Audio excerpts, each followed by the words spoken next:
founded the foundation. We created the foundation to continue with our tiny footsteps and her larger-than-life footprints, her work, and also to honor all this affection and all the people who were sort of left shocked by her early disappearance.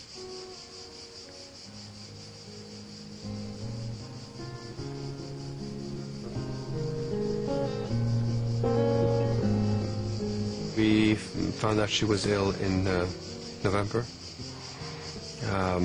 She was operated. They couldn't figure out what was wrong with her, and she was an investigative operation, which then turned out to be a full-fledged operation. And they found out that she had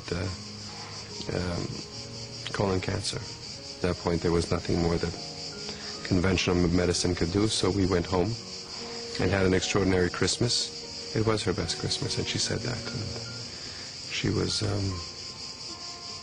I think she knew then, hopefully, how much we loved her and how much we cared for her. And that's all that mattered to her. And roughly 2.5 months after, or 2 months and 20 days after we found out she was ill, she passed away.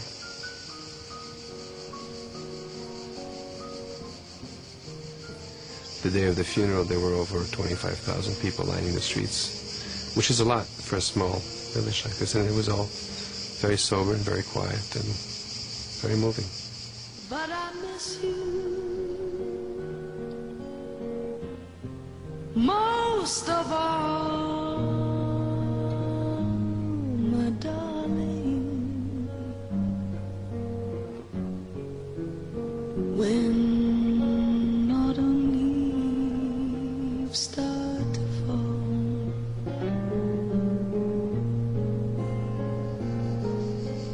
very often people ask me, well, what was she really like?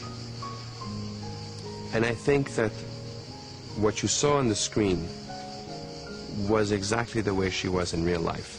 And I think that the work she did at the end of her life for the children and for UNICEF was a wonderful confirmation to everyone.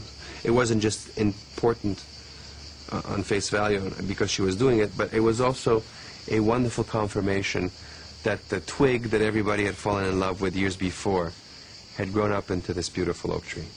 And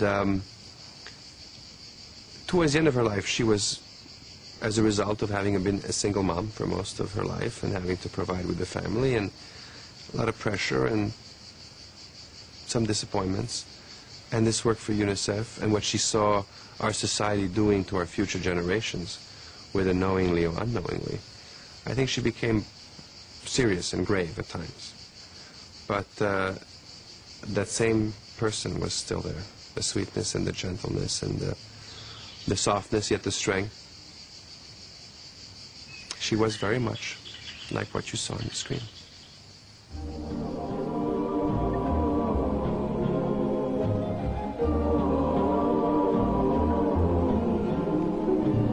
Moon river, whiter than a mile, I'm crossing you in style someday. Billy Wilder came up with this wonderful expression when he was asked, which was, she was kissed on the cheek, God kissed her on the cheek, and there she was. And there's no more, it's true, there was something blessed about her whole persona. My relationship with my mother was, I realized today, quite an extraordinary one.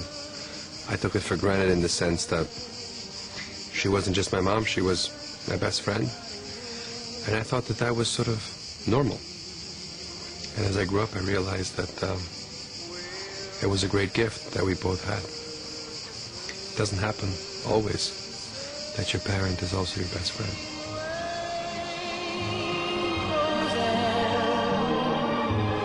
Waiting round the bend.